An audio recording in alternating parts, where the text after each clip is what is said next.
Okay, it is 7 o'clock, so we will get started.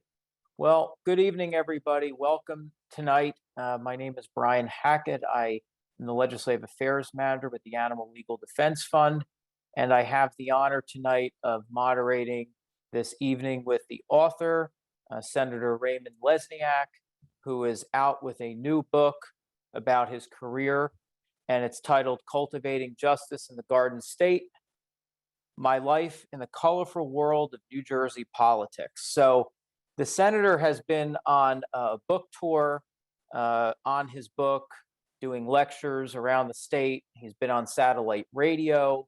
I had the pleasure of catching him on the Smirkana show on POTUS XM, which was a nice treat unexpectedly when I was driving home last week in the car. So there's been a lot of amazing promotions of this book. And I am biased, I will say there are many chapters that cover many segments of the senator's 40-year career in the legislature and in public service. But of course, the best chapter is on animal welfare, which is chapter 13. And that's what we're here to discuss tonight. The senator's, specifically his work, his amazing work being a champion on so many animal protection issues in New Jersey, which landmark legislation here in New Jersey has been an example that has helped lead the way in other states as well for legislation to be passed for animals in those states. So I'll turn it over to the senator for some opening remarks, and then we'll get to some questions. Well, thank you, Brian. First of all, I have promoted you, and I don't think Kathleen Schatzman will be happy with this, but I've been referring to you as the executive director of the Animal Legal Defense Fund, which I believe that's Catherine. By the way, both of you have been such a great friend of mine, and more importantly, friend of the animal community. I've been working with you folks for many, many years, and I am just looking so forward to this discussion about how we can how we can relate to what we have accomplished in the past so far. For example, Nosey's Law. Nosey's We'll Law. talk about how Nosey's Law got passed and how it got communicated to me when he signed it by Governor Murphy. Of course, we still have work to do. Governor Murphy declared finally that there will be no bear hunt in New Jersey, but we have to not only keep his feet to the fire and the notorious Division of Fish and Wildlife to make sure not only does it not occur while Governor Murphy is in office, but we have no bear hunts in future administrations as well. And what else do we have here? Okay. So I think this is a cat. We have the community cat legislation we have to pass. I wonder if Charlotte Gala is out there, the biggest proponent of cat friendly legislation. And unfortunately, my Sammy has gotten a little bit of hold of her. It's become a dog toy. Is that yeah, that's a cat, right? I mean, I can't tell.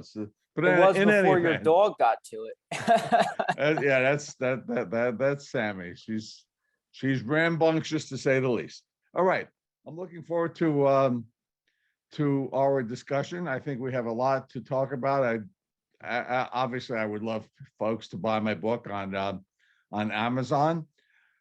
And I told Brian I was going to donate my proceeds from the book to support animal friendly legislation, but I'm going to change that. I'm going to, for every book that's purchased, whatever the cost that was, I'm going to match it. I'm going to match it to for our efforts to support animal friendly legislation in the state of New Jersey. So there you go, Brian. And by the way, I no disrespect to anyone who came before you. You've been the best. You're fantastic, and I love you for it. And keep up the good work, which I know you will. And the feeling is mutual. When I first started at the Humane Society of the United States over 6 years ago, it's not a lot of time, but it's been a lot of time. Uh, Everybody said the first thing everybody said was, "You better go see Ray Lesniak," and that's exactly what I did. And thanks to you, we've gotten so many laws passed in this state, and just it seems almost miraculous in 6 years the number of laws that have been passed increasing protections for animals. And every person, every issue like this needs a champion, and you were and you are that person for animals. So and everybody on this call, those who couldn't make it, everybody knows that. So um, we're grateful for that. So I think a good place to start the discussion about your book and your career, and specifically animals, is I'm sure a lot of folks hear about you and listen to you, and they wonder, really how you kind of developed into, your book talks a lot about your development into politics and how you came about that. But specifically for animals, did you have any pets growing up as a kid? Did your family have any interactions with animals that had a lasting impact on you? So before you got into the legislature, during your formative years with animals. Oh, yeah. Thank you very much for that question. And I love it. Um, we started, by the way, I must make a confession from the start and an apology. First of all, I'm not a cat person. I love cats. Sammy doesn't think kindly. By the way, Sammy and Penny are my two pity mix rescues. She doesn't look kindly upon cats. I love them, and I will continue to push for our community cat legislation. But growing up, the first pet we had was a parakeet, and then we had our first dog. There she is, with my dad and my mom, Snooky. And one day Snooky got away and didn't come back. My dad went searching for her, brought her back in his arms, lying in a gutter. She had been hit by an automobile. Um, that impacted us tremendously, so much so that I never had another dog as a pet until, and I'm not quite sure how this happened, but I'm a lawyer, and for some reason, I don't know why I decided to get another dog. And a friend of mine said, "Well, you have to go. You have to adopt a dog." And I adopted a German Shepherd. I'm not quite. Again, this is a long time ago. And I named her Elizabeth after the town that I represented and I lived in. And I bought this retirement home for my parents, John and Stephanie, who you saw in that picture. And we had a great time with Elizabeth. One day she was bitten by a rat and she died. And I just remember my dad's words. He said, "She was a good dog. She was a good dog." That said it all. I mean, my father was not that emotional guy. He was, you know, an immigrant. His parents immigrated from Poland. He had to quit work on the in the 8th grade to go work on the docks.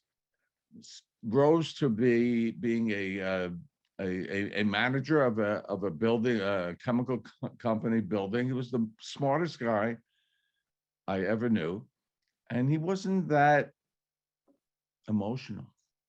Just wasn't in his genes. So I just heard his words. She was a good dog. It meant a lot to him. It meant a lot to all of us. So I didn't get another pet for many, many years until, again, I don't know why, but a friend recommended to me to get a rescue dog, and and to go to this rescue place in West Orange. I don't remember it at the time, but where you go, I don't remember it now. I'm sorry. Um, there are dogs in cages, and you pick out which one you want to walk to try them out. So I walked three, and then I walked this fourth dog. And all three, after I walked them, went back into their cages. The fourth dog I walked came back running to me. She chose me. She was a Brittany Spaniel mix. I named her very not particularly innovative, Brittany. And I had Brittany for 19 years. And when she was failing in health, I went to veterinarian after veterinarian. And I got the same answer. Senator, you have to think about her quality of life. I wasn't ready to buy that. Finally, at the third place, which was the Red Bank Hospital, veterinary hospital, where I got the call, and she looked me in my eyes and with that loving look, and she died. I was devastated. And it took me a while again to overcome that. I mean, I remember coming home. As soon as I opened up the door, she would come trotting to greet me. You don't get that from anybody except from an animal. And that's why they're so precious. So, Selena, God bless her soul, convinced me to get another dog. It took me a while again. And she chose Penny. Penny was abandoned in Brooklyn and found behind a dumpster. And we went out by Bronx Zilla, I think is the name of the organization. And she went and we adopted Penny, a pit bull mix. And Selena named it after Penny in The Big Bang Theory, because she saw me as Sheldon and her as Penny. And I go into that in the book, by the way, a little more in depth. I'm not that as bad as Sheldon. And we still have Penny, but I think Brian knows this. When he was at HSUS, when I was getting the National Award for Legislator of the Year, I went to St. Hubert's to be interviewed by Wayne Purcell, the executive director at the time. And after the interview, the people at St. Hubert's were very thoughtful. They said, here, we have this rescue. 4 of the 6 just born, the litter, were saved after the mother was rescued, almost froze to death. 2 of them froze to death. Here, just take this picture and hold this dog in your hand. Right. As if I was going to take that picture with the dog in my hand and not adopt her. And that's how I got Sammy. It was a setup. Selena named her after Samantha. She's a girl, Samantha, but we call her Sammy. So that's it. And they've been great companions to me. And that's my personal history. We could go into the political history of that, but maybe you ought to read the book for that. Yeah, and your chapter on animal welfare certainly touches upon that story, and it goes into some of the bills that you've worked on that inspired you. You worked on a lot of puppy mill legislation. That's how you and I first met and started working together about puppy mills. So certainly your affinity for your own dogs had a role in how you approached the thousands and hundreds of thousands of poor puppies that are stuck in these cruel mills that pet stores in New Jersey source from them and sell. So that's still a problem we're dealing with. But I think this is a good time for the question, because over a 40-year career, I've heard you say before, you were a supporter of animal welfare. but at some point you became an advocate for animal welfare. And there's a difference between being a supporter and an advocate. So since there's a lot of advocates on the webinar tonight, maybe you want to go into what you mean by that and why you're an Well, advocate. yeah. I mean, we have many supporters in the legislature, a majority of supporters in the legislature, and yet we can't get a lot of legislation, which we will talk about, through, um, because you need more than supporters. You need advocates. You need senators like Vince Gopal, assembly members like Raj Mukherjee, to make it their priority. I will tell you that the legislature as a whole favors animal welfare, animal protection, animal friendly legislation, but it's not their priority. They have so many other things on their mind and they don't push for it. And what we need is champions. Yes, I was a champion. And I happened to be in a position when I was in the Senate, and I've said this and I write this about it in my book. I could get a ham sandwich passed by the legislature.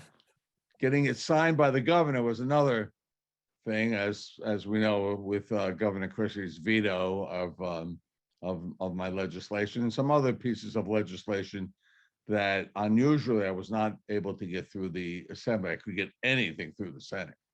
But we need champions. Cruz Perez, Senator Cruz Perez is another one. Dan Benson. We have that, but we need more legislators to be champions to get our bills through. And how I became a champion was, again, when I was visiting with Brittany in the hospital, and I was able to provide her with life-saving care. And Selena, my beloved wife, whom this book is dedicated to, showed me a flyer that raised money for Save Us Pets, that provided funding for families for life-saving care for their pets, which they couldn't afford. That was my first effort. We had a fundraiser for that.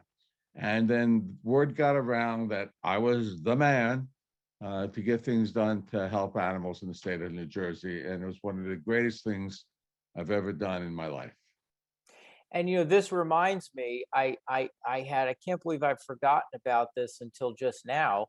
But Vincent the kitten that you single-handedly saved, well, that was just. Let me stop you right there. Sue Scarola. Sue, are you on there? I don't know, but she saved her. It was on the way to Selena's funeral. She was coming up from South Jersey, and she passed a cat in the roadway, just lying there.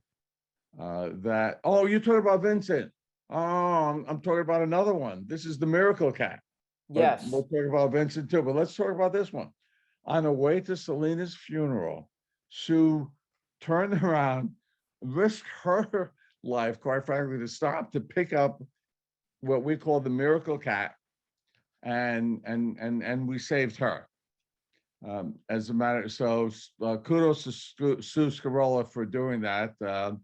So and of course, what's the name of the recent cat was Tank, not Tank, Tink. Thank you. I can't read her writing. Tink. So I'm home and the doorbell rings, and I wish I had gotten this guy's name and contact information, but I was so busy at the time. He had a cat in a shoebox. He said, I found this cat, and I asked people around, and they said, take it to Senator Lesniak's home. He could help. And the cat had this bulge out of its eye. So I wound up taking her to a vet, and she can't see out of the eye now, but she's fine. She's doing well. Adopted. and having a grand old time. Take the cat. That's a great story. It's a great story. So moving back to the legislature and some of the political nitty gritty, I'm sure there's a number of people on the webinar who follow your work and are uh, interested in animal protection legislation. So, of all of the bills that you helped pass on pressing issues, from circus cruelty, which is Nosey's Law, to banning the sale and market of shark fins, which is horrific, for these poor endangered sharks, the wildlife parts trade, you were the first to pass an ivory ban, restructuring humane law enforcement in the state, passing laws on puppy mills, which, that one unfortunately was vetoed, uh, working to pass the cruel confinement for pigs and calves twice, going back to 2013. Um, of all of those bills and all of those issues, I mean, which one did you feel was the most difficult or the most challenging or the one that took the most out of you in terms of your political capital and your involvement with just the wheels of the legislature trying to get them passed?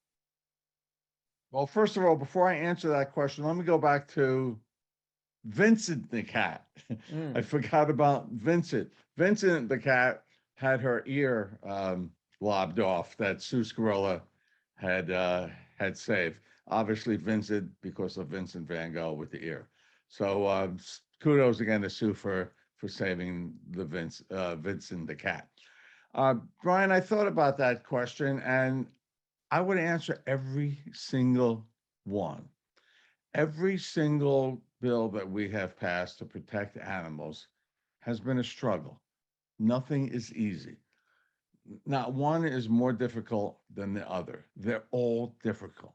And that's why we need citizen involvement.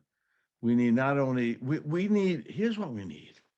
We need you folks out there to visit your legislators and not only ask them to support these bills, but ask them to be advocates for them, every single one, because we're up against tremendous odds.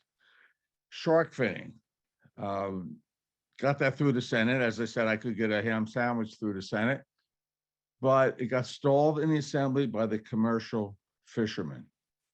Finally, we persevered, despite the fact, as Brian knows very well, that the entire East Coast had banned shark finning.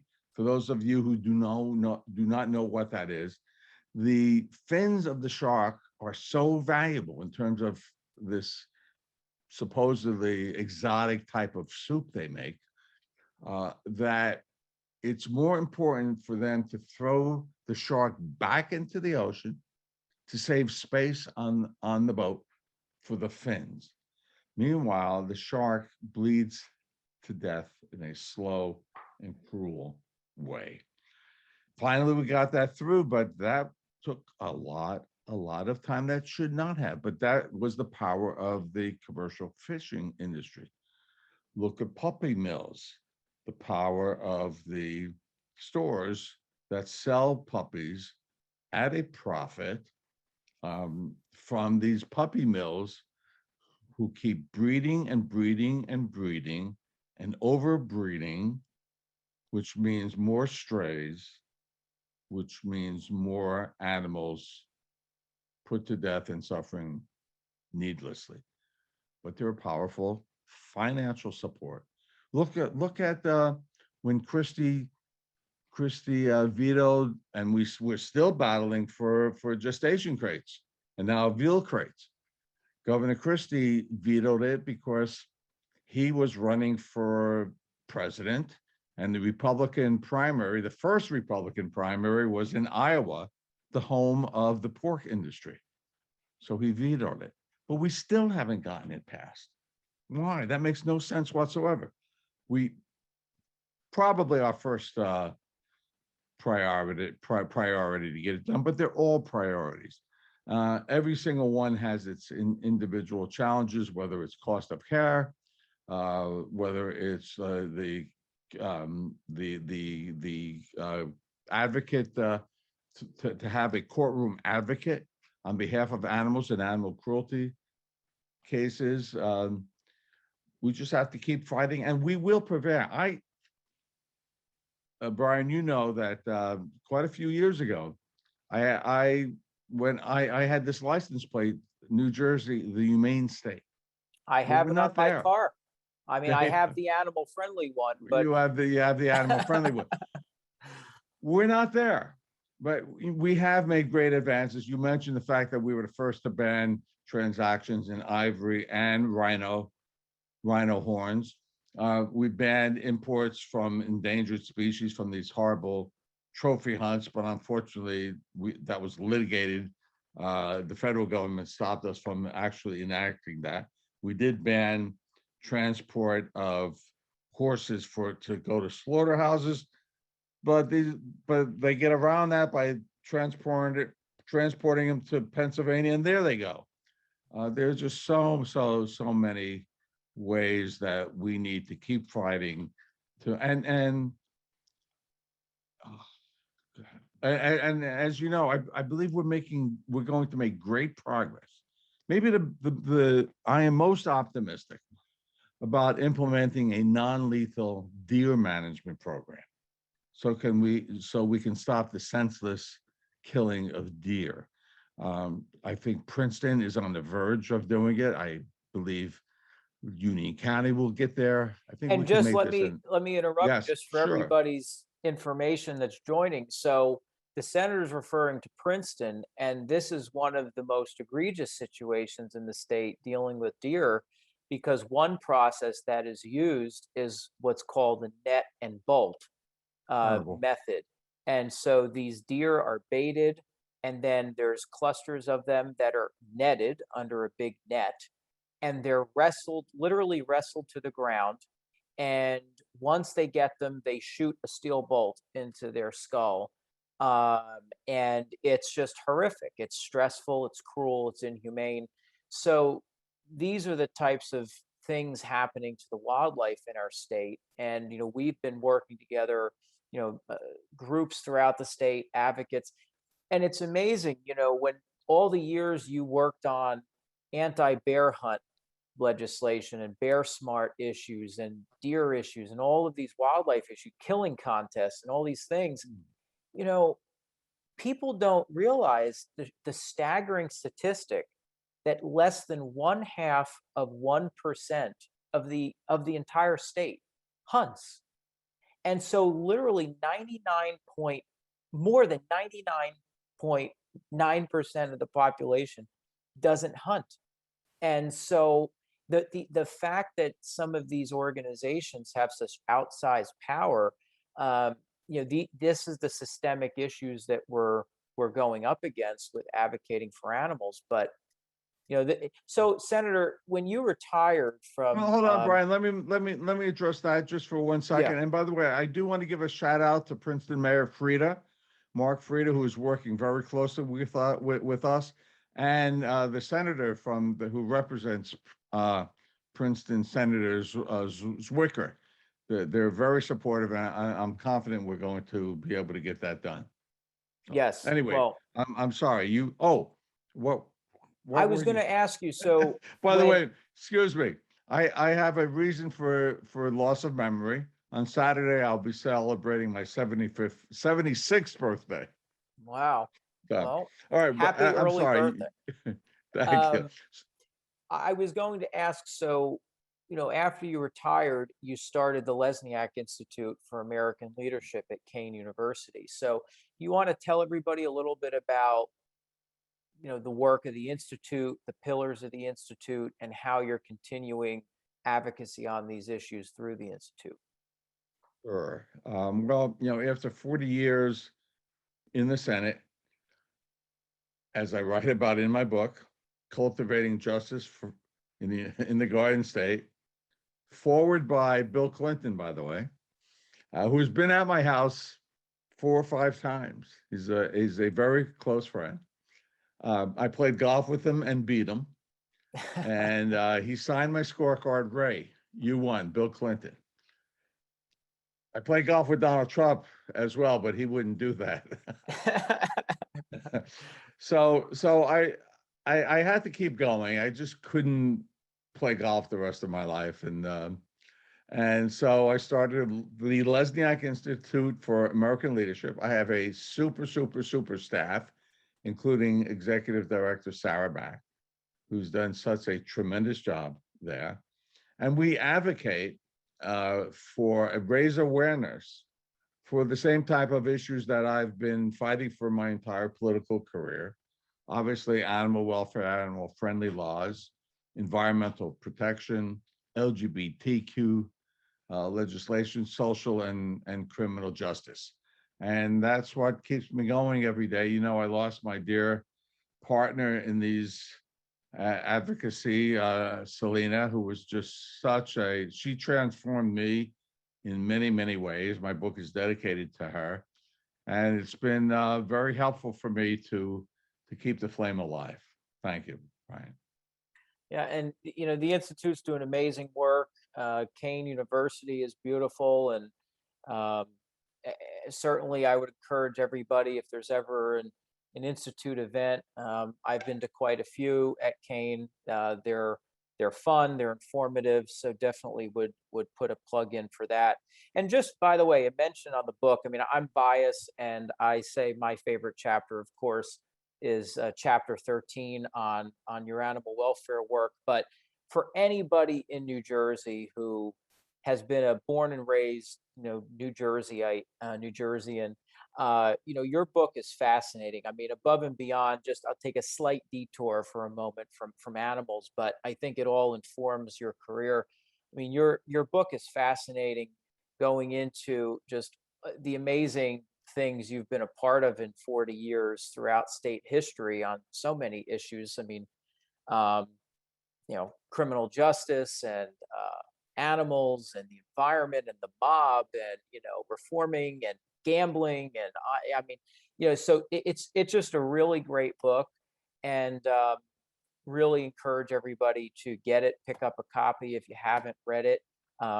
As a history junkie and a political junkie and just in New Jersey in my whole life, I found the book just a fascinating read. And it's no surprise, right? You know, so just share with us. So you've shared the book with, you know, I caught you on Smirconish on satellite radio by accident, which was great. You've been with, you know, you've interviewed with Vanity Fair, you've been doing, you know, the book tour, different events around the state. So, you know, what's next for your book? Sure. Well, yeah, thank you for those kind words. The Smirconish interview was fantastic. I was interviewed by him years ago on WOR radio before he became this big TV guy, and on when I abolished the death penalty in New Jersey, and he's in favor. He's kind of like right down the middle. He's not liberal nor conservative, and he supported the death penalty. And I write about, as a matter of fact, I believe I early on in my book, I start off with how, you know, I won this human rights award in France, in Normandy, France, beating thousands of other lawyers throughout the world on advocating for a human rights issue. And in my case, it was abolishing the death penalty. And I also told him how my concern about how proud I am of the Polish people. My grandparents were born in Godowa, Poland, right on the border of Ukraine, and is just phenomenal and just so heartwarming how the Polish people have opened up their arms to millions of Ukrainian refugees, opening up their homes. They're not in tent cities. They're in individual people's homes, opening up their schools, their jobs, giving them work permits. So that was a great. I also talk about how my family welcomed the Hispanic community into our neighborhood when they first come, when there was a boycott of the Hispanic store that opened up first, and my father took me. I was 12 years old when he went into the store, and we walked out, and we were confronted by a handful of angry residents. Why are you doing? We're boycotting that store. Those Hispanics are going to take over. We don't want them in our community. Why are you going there? And my dad calmly said, "Well, I wanted to buy a pack of cigarettes, and they sell cigarettes there. That's why I was there." So I Right. learned when I So was 12 years old about discrimination and how to stand up against bigotry. Um, we are in America. We are blessed. We're not a melting pot. I describe it as a casserole. We take all the different flavors of all the different types of ethnic backgrounds, religious backgrounds, racial backgrounds, and they keep their identity, but yet they mold and adopt to be one America. It's a great feeling to have being exposed to that to that while I was growing up, and that shaped my. I think that got me fighting for the underdog. As I said, my dad had to quit school in the 8th grade to work on the docks to help support his family. And I think that's why I fight for the underdog so much. As a matter of fact, I say I even root for the Mets and Rutgers basketball and football teams. But the Mets are doing well, and so are the Rutgers teams. So I can't even say that. So Brian, did I answer your question? I diverted a little bit. I'm not quite sure what where I was. I no, started rambling. no, that's so.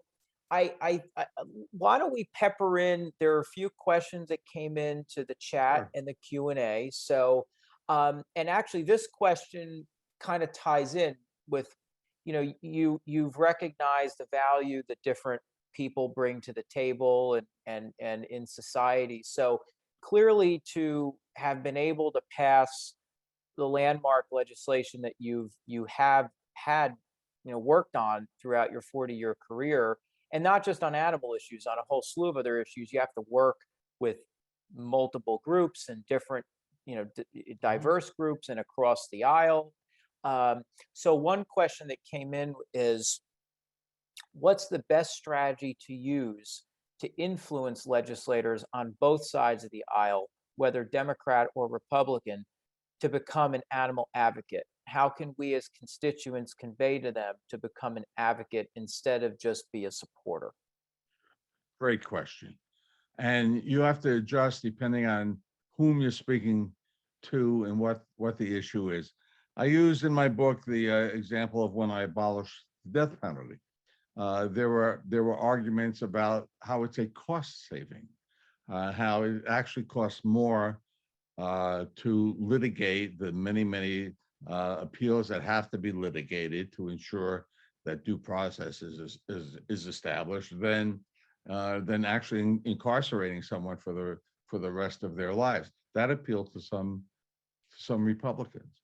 Of course, then there are folks who are, have this compassion and concern about the potential of executing an innocent person. I mean, I had a spiritual reason, a moral reason for abolishing the death penalty. But if I argued that to most of my fellow legislators, they would just look at me and walked away. And by the way, it's also good to have a key. What we did in abolishing the death penalty, I know this is not about animal advocacy, but it's appropriate. Um, we had an organization of families of murder victims advocating for abolishing the death penalty. That was most successful. And again, the best way is person to person contact. And let me go in a little bit outside here to talk about what you shouldn't do. And certainly what you should not do is threaten a legislator. We're going to get you. We're taxpayers. You work for us. You better do and don't keep badgering them. Yeah, I mean, you have to be on them, but don't keep badgering back. That is a big turnoff. I remember when we were advocating for marriage equality, and Senator Tom Kaine Jr. Was opposed to it, and our folks had a demonstration in the evening on a Friday night at his home while he was going out to see his daughter's recital in high school. Not a good idea. That does not help. So I already told you what you shouldn't do. So the best again, you have to tailor it to the person, um, and you have to know your legislator. Again, many of them are cost conscious. Uh, Cruelty, I think, is a big issue to advocate. Using things like Pope Francis's words. Oh, here's a good one. Here's a very good one, and this is how we got Governor Christie to sign the ban on ivory transactions. Um, um, I lost my International crime. train of. Well, that was that, but I was talking about. It'll come to me. 76 years old on Saturday, but yeah. So we advocated. We advocated to Christie not to save the elephants, but that the proceeds from the sale of their tusks were going to support terrorist organizations. Those are the types of things. Oh, I was talking about Pope Francis. Now we have some religious people, so who claim to be religious at the very least, who has said, and no, here's a much more significant point about what Pope Francis has said. Statistics show if you are cruel to an animal, you are likely to be cruel to another human being. That's a great point to make. And that works out. Legislators who may not feel that close to our animal friends can say, hey, but domestic violence, look how this impacts domestic violence. That's a great argument to make. Well, I think that's a great point, and it segues to another question that came in, which is a great question. Does it help to make it clear to legislators that animal rights are connected to all facets of our existence? For example, COVID having, in infectious diseases often coming from the way that animals are cruelly treated, either in factory farms or wet markets or some other intensive confinement, or other diseases that are caused from animals. So does it make sense to convey to legislators that animal rights is connected to all these other issues they care about? And to your point, crime, people who are serial killers or child abusers, usually 99% of the time, they start with torturing animals. I think that's the most important point to make for those who aren't moved directly by the compassion to animals itself. Brian, I know you've pushed the COVID stuff. I don't see that it has had an impact. It's been hard to make that connection, but you're absolutely right on the crime thing, particularly the domestic violence issue, which Democrats and Republicans are very, very much attuned to. So I think that's a great point to make. And speaking of Democrats, Republicans, I mean that these animal welfare issues are largely nonpartisan, bipartisan. I think about all of the animal protection bills we've worked on together. If they were not unanimously supported, they were at least overwhelmingly passed with votes from both sides of the aisle. So, that's the great thing about animal protection issues is in a time when things are so divided, I think about all the issues we're working on. I mean, even the issues now, the courtroom animal advocate program bill passed Assembly committee unanimously. All the Democrats, Republicans voted for it. We have an extensive list of co-sponsors on the wildlife killing contest ban bill, bipartisan. The cost of animal care bill for helping pay for these animals that are lawfully seized during an animal cruelty trial. That bill passed the Senate unanimously, 39-0, all Democrats, Republicans supporting it. So, uh, I mean, what's your feeling about that? I mean, do you think there's any other issues that really can unite people in such a divided time the way that animal rights can? I mean, obviously, only the war in Ukraine, but it's horrible that we have to suffer tragedy to millions of people to unite us. But that is a good point. Um, but what we have to do is raise that a level. As I said, there's one thing to support. There's another thing to insist on the Senate president and the Speaker of the Assembly. I want that. I voted for this, but I want to see it go into law. That's the key. We have to get over those humps. They have a lot on their plate, the Senate president and the Speaker of the Assembly. And there are other issues that are a greater priority to them, understandably, but we got to push them. There's no reason why they can't support these bills as well. And that's a challenge for animal welfare issues as well, because to your point, these aren't necessarily bills that they oppose or don't like, but it's not necessarily issues that they really care about either. And they've got all these other things to worry about and do that, the animal rights stuff can kind of sometimes be in this middle mix area and fall through the cracks. So that makes it even more challenging sometimes to pass the bills. It certainly does. And as I said, I believe the leadership is the biggest obstacle to overcome. Um, I think Governor Murphy will sign every single animal friendly bill that we put on his desk, but he's not an advocate either. If it gets to his desk, he'll sign it. He's a Great. supporter, but not an advocate. Yeah, exactly. As a matter of fact, when he signed Nosey's law, I was speaking. Brian, you were there. Yep. I was speaking to a classroom of high school honor students, and I normally turn my phone off, but I had forgotten, and it started ringing. I pulled it out of my jacket pocket, ready to shut it off, and I saw Governor Murphy.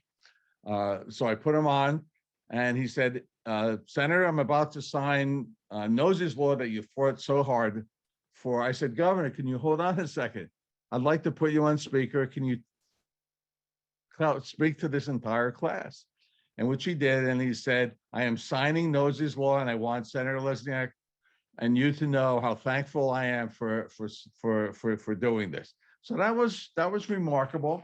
I was very gratified by that. I have no complaints against Governor Murphy. It was a little bit slow on the bear hunt, but we could use a little more oomph from the front office. Definitely, definitely. Well, and just for everybody's information, I mean, Nosey's law was landmark. Up until this point in time, a few states had prohibited the use of elephants in traveling shows and circuses, which was important because elephants were often the iconic, most often used animal in circus shows.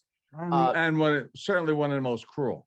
Exactly. And I mean, elephants, the cruelty they ensued was horrific. But Nosey's law, thanks to the senators championing this, included a wide variety of wild animals, All exotic exotic animals. All lions, exotic animals. tigers, Right. the whole night. I mean, over a dozen different types of animals that are often used and abused in circuses. So New Jersey was the first state in the country to comprehensively deal with this through Nosey's law. And Nosey was an elephant, and I actually have a picture of Nosey behind me, but I think the camera's cutting it off. Um, she was, yes, I remember at the State House when it passed, you gave big life-size elephants to all the leadership. That was a great day, but Nosey was an elephant for over 30 years, 35 plus years, was just so beaten down in these circuses. She was depressed, and now she's in a beautiful sanctuary in Tennessee. And, I remember we were all at protests together, and I'm sure a lot of the people tuning in, some of them helped organize the protest. We were down in Atlantic City and Trenton, and, just asking people in 2020, well, at the time, 2018, there are other ways of seeking entertainment than, torturing an animal to jump through hoops and do silly tricks and all of these things. So sadly, we are still dealing with circus cruelty throughout the country, but after Nosey's law was passed, a couple other states passed a similar law, and we're still working on it and still, moving ahead. So um, a few comments are trickling in, compliments to the book, and a question about the streaming. This is being streamed to the Institute Facebook page, and it will be recorded. It is being recorded, so people will be able to see that and share it. We are nearing, we have about 8 minutes left for the hour. So if anyone else has any final questions that you'd like to address the senator about the book or about his career, please put them in the Q&A or the chat box at the bottom of the screen. And looks like we got to those. So a final question I had for you about, some of these hard-hitting landmark bills. Was there ever a situation, and I mean, I recognize this because I know in my own work, while I'm not a legislator, we often work on so many priority issues that it's like, it's almost like asking a mother to choose between her children. Which one is your priority child? Well, they're all my priority issues. It's hard to pick. They're all important. But when you were a legislator, was there a particular bill or situation where an animal welfare priority or an animal welfare bill really kind of conflicted with your other priorities, where you had to maybe put one on a back burner for a while and it was a difficult choice? How'd you navigate that? Good question, but not as a legislator, but as a former legislator, because I was special counsel to the New Jersey Senate. Senator Sweeney, Senate President, appointed me. New Senate President Scutari wanted to keep me on. And I said, no, I can't do that. And the reason why I can't do that is, as special counsel to the Senate, how can I be testifying, as I have been, in front of committees to be in favor or against, mostly in favor, of legislation that some senators may not be happy with or happy with me? And also, one thing I want to mention, I haven't forgotten it about it, Brian. I would, and I hope at some point in time, to file suit against the Fish and Wildlife Council about its makeup, which I believe is unconstitutional, violates legislative priorities, because it's loaded with hunting interests and does not have any animal advocates on it. So Or I gave up that. environmental or Or biology? environmental, Nobody. yes. There's nobody. Yeah, nobody. So I said, no, don't put me in that position because it'd be in a conflict. I do not want to have my voice on behalf of animals stifled in any way, shape, or form. Right. Well, that's a good point. And the bear hunt is an ongoing, and again, thanks to tireless advocacy of people who are tuning in tonight, and your advocacy and numerous protests and press, finally, Governor Murphy stopped the bear hunt from happening by not approving the bear management plan with he and his commissioner of the DEP. So we're hoping, I mean, the governor promised that there would be no bear hunt for the rest of his term, and we will certainly hope to keep him to that. So, well, we've got a very interesting question. Will you ever consider running for governor again? Sure, if somehow I can get $35 million to support my candidacy. Yeah, I don't think that's in the cards for me. Yes. Would I love to be governor? Sure.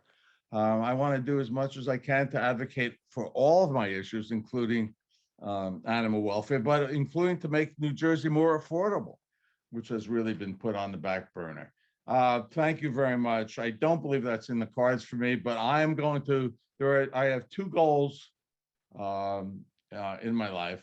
Number one is to promote as many animal welfare, environmental protection, social and criminal justice, LGBT laws that I could possibly uh, achieve.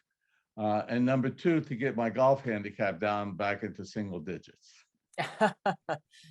Well, final question for the evening, and this is a great question, but I will preface with the disclaimer that both ALDF and the Lesniak Institute are C3 organizations, so we are prohibited by law from participating in electioneering or campaigns. But that being said, this individual is asking you personally, Senator, um, how critical is it to assist legislators in helping with their campaigns for office?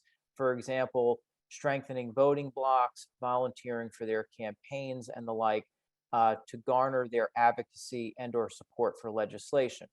And the person Great. says, Yeah. I don't I'm ask sorry. this, I don't ask this to be cynical, but I seriously wonder how helpful our assistance in this area could be to help promote animal protective legislation. Great question, particularly to close on. Certainly, campaign contributions help, but we can't match the big money that's going to oppose us. But we can in bodies. Taylor McFarland, who's now with the Sierra Club, started volunteering on my political campaigns. A candidate will notice if you show up and go door to door for them, make phone calls for them. They'll notice that and they'll remember that, and you can compete against the money that's coming in from the other side. So that's the way to get it done. Yep. Making our voices heard and Yes. devoting our time to worthy causes is the name of And the working game. on behalf of their campaigns. Absolutely. It's not just about campaign contribution. Get out there and work and get engaged. So, Senator, before my closing, is there any final remarks you'd like to impart the audience with? No, except that again, at my age, I have to go to the bathroom. So we better end. Okay. On Hey, that, no. Let me conclude on, again, if buy my book, that would be nice. On Amazon, I was #1 rated on Amazon. The more people get to read it, the more we can. And again, the money will be going to support animal welfare causes. And I just want to thank everybody out there for giving value to my life. I mean, I get so much joy and strength out of this. I just love doing this, and I want to thank you for giving me that opportunity. thank you, Senator. This has been a fun evening. And again, for everybody, cultivating justice in the Garden State, My Life in the Colorful World of New Jersey Politics by former Senator Ray Lesniak. And the forward is from President Bill Clinton, which is impressive by and of itself. It is a fantastic read, fascinating read into New Jersey politics with an icon and a lion who is Senator Lesniak. So, Senator, thank you for being with us tonight. Thank you to your institute and your staff for helping organize this evening. And thank you to all those who joined us tonight.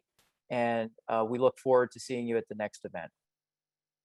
Good night, everyone.